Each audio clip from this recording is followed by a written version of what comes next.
Hey everyone, welcome to my channel. My name is Cassandra and today I'm doing a fun tag that's been going around YouTube. This is your assumptions about me. So I went on Instagram and in our Facebook group and also I think on YouTube, and I asked you guys to submit all the assumptions that you have about me, and I've gone ahead and written the best ones here. There was a lot of the same ones repeated over and over, and yeah, I'm just gonna read them and tell you whether or not it's true. Some of them are very surprising, and yeah, anyway, let's just get started. So first one, I assume that you've never struggled to stay fit and have always been able to keep a consistent workout routine.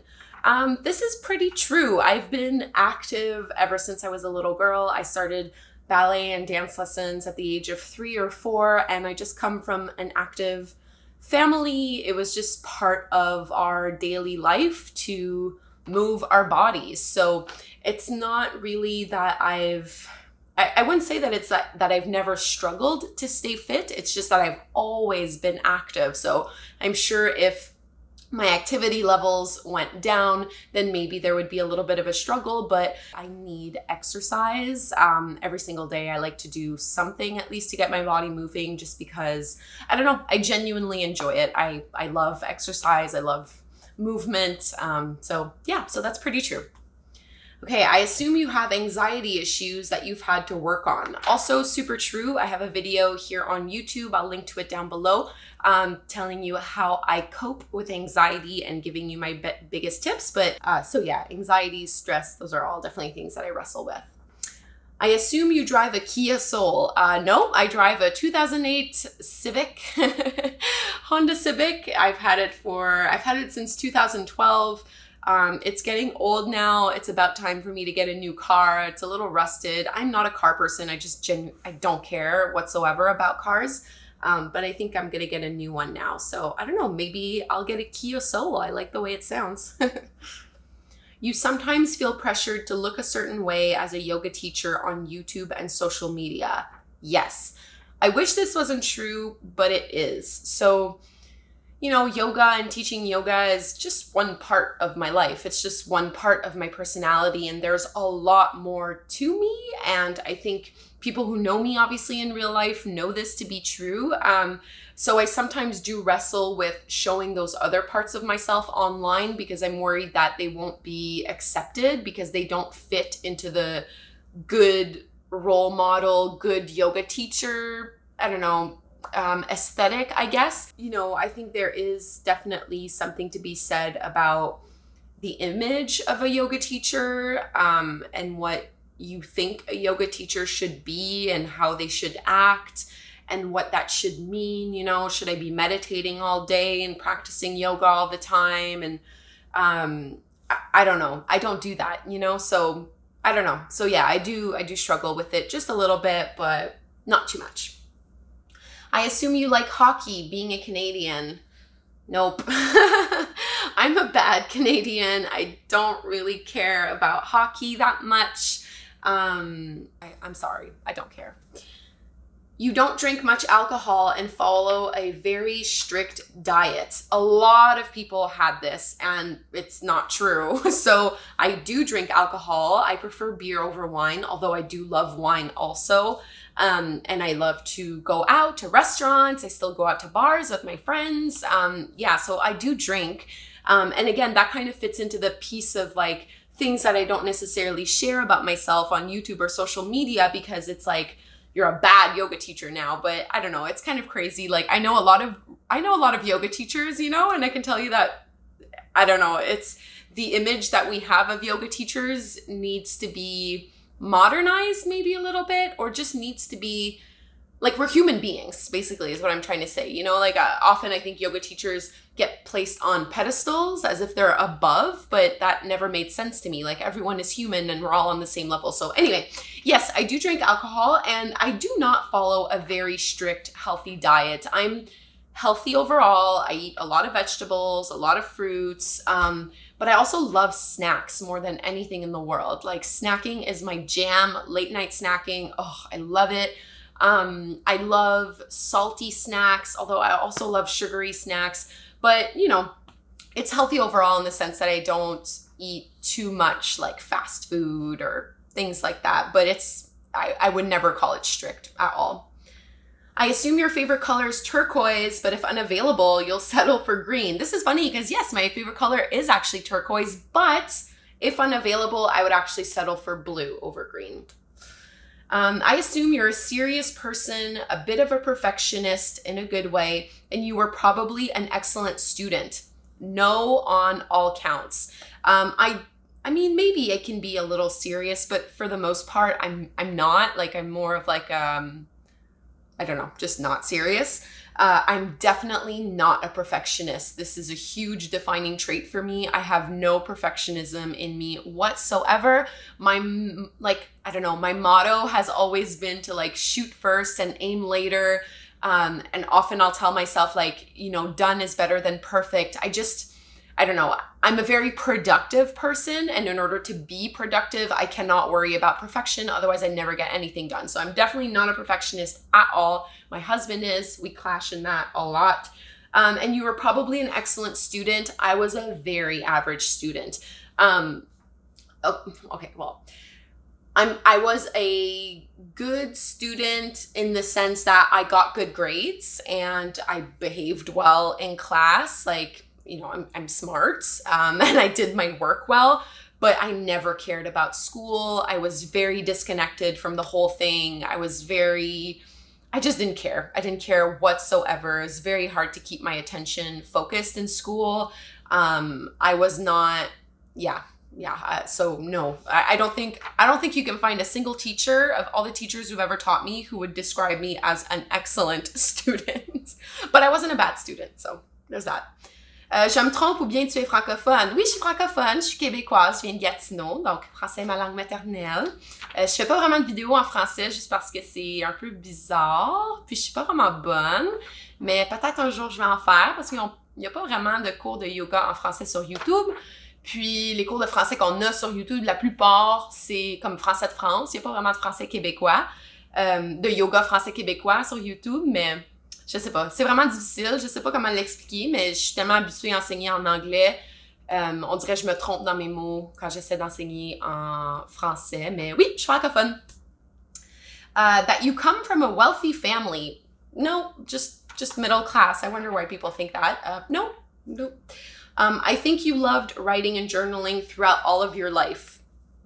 Also not true, which is funny considering I'm like an author now.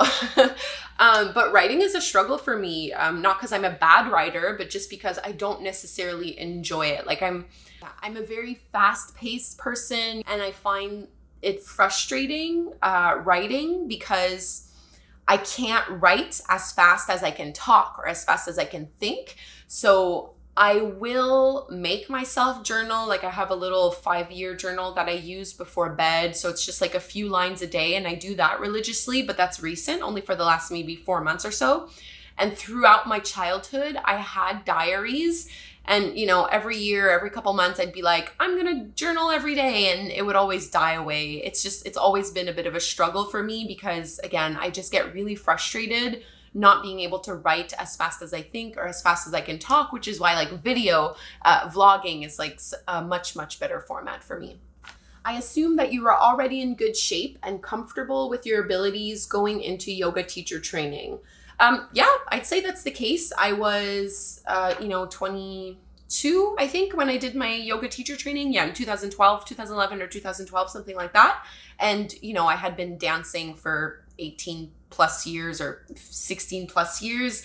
So I was in good shape. I've always been very active, and I was comfortable with my abilities because it did feel like teaching yoga was something that would be a good fit for me as someone who loves talking, who loves being in a group, that kind of thing. And the performance aspect of dance really helped with teaching also. So yeah, I really was comfortable. So yeah, that's true. I assume that you're single. No, I got married a little bit over a month ago. You value your freedom and autonomy and will actively resist or avoid anything that you feel is boxing you in. That's pretty true. I would say like marriage is the only box I've allowed myself to get boxed in. But otherwise, like it's something I have to be very mindful of. I really, really, really value my independence and my freedom.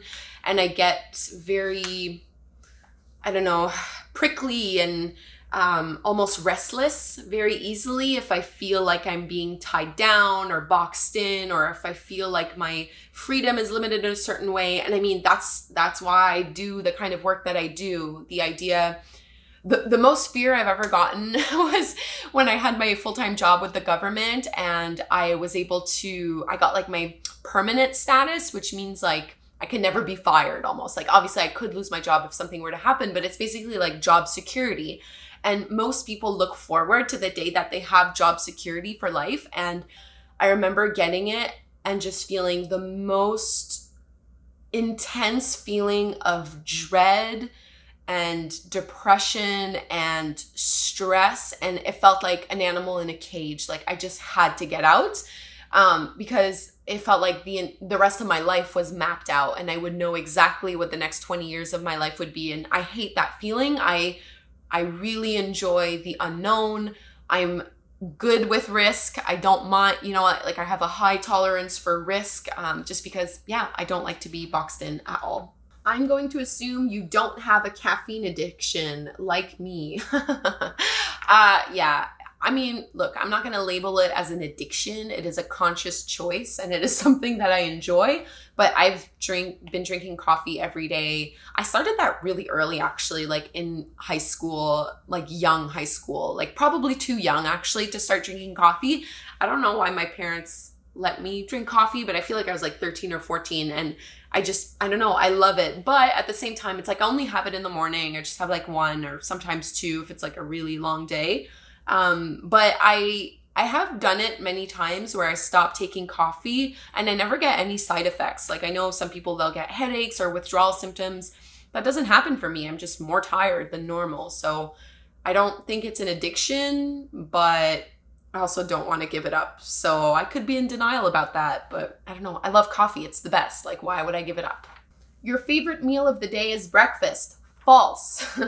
I never have breakfast. I've never been a breakfast person. Now, I love breakfast foods, but I never ever eat in the morning. It makes me nauseous. I've been like that since I was little, even though, doctors, everyone is like, breakfast is so important. I hate it. I just don't. I don't eat at least before 12, sometimes 2 p.m., which I know is, hi Luna, which I know is crazy for a lot of people, but it's the way that I feel the best. And now there's like a fancy term for it called intermittent fasting. Turns out for the last like 15 years, I've been doing this like healthy diet trend where it's like, I didn't know it was a trend. It's just what my body prefers. So no breakfast for me. You are always calm and in control. How funny. No, never, rarely.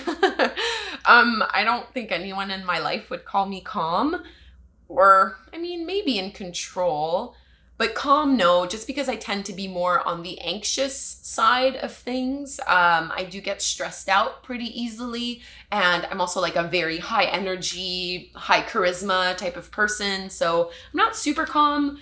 Control, maybe I am. I do think I am in control, but not calm. You are determined, organized, and driven. You've built a business after all. So I am determined, absolutely. Organized, I could definitely improve in that area. Driven, yes. So 2 out of 3. You eat right and work out every day. Oh, well. I eat right. I think, oh, hi. This is Luna.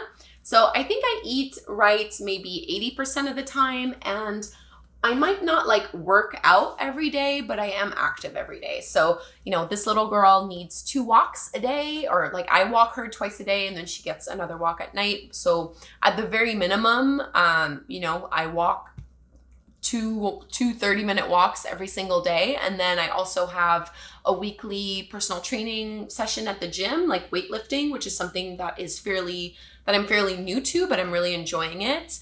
I do like another like Skype workout with this wonderful teacher. It's Core Technique on Instagram. She's awesome. And then I'll do like a dance class maybe once a week, and then some yoga thrown in. So I do stay very active, but it changes quite a bit. You're tall, over 5'9". No, that's not yours. She already took a chunk, if you can see that. So I am not over 5'9". I am 5'7", maybe 5'8". Okay, I think you're just totally like blocking me now though. There you go. Can I have this? All right, those are all the assumptions about me. Is this not comfortable for you? Thank you so much to everyone who submitted some assumptions. They were really fun. It's interesting to think or to see what you guys actually think of me or what you think to be true. I do have quite a few vlogs on my channel already, so I would encourage you to follow those up if you'd like to learn more about me, especially maybe the anxiety video would be a really good fit to follow up with this video, just because I did talk a little bit about anxiety and how I experience it and how I cope with it. So if that's something you're interested in, that video should be helpful. And that's about it. Thank you so much, everyone. Please subscribe, and I hope to chat with you again soon.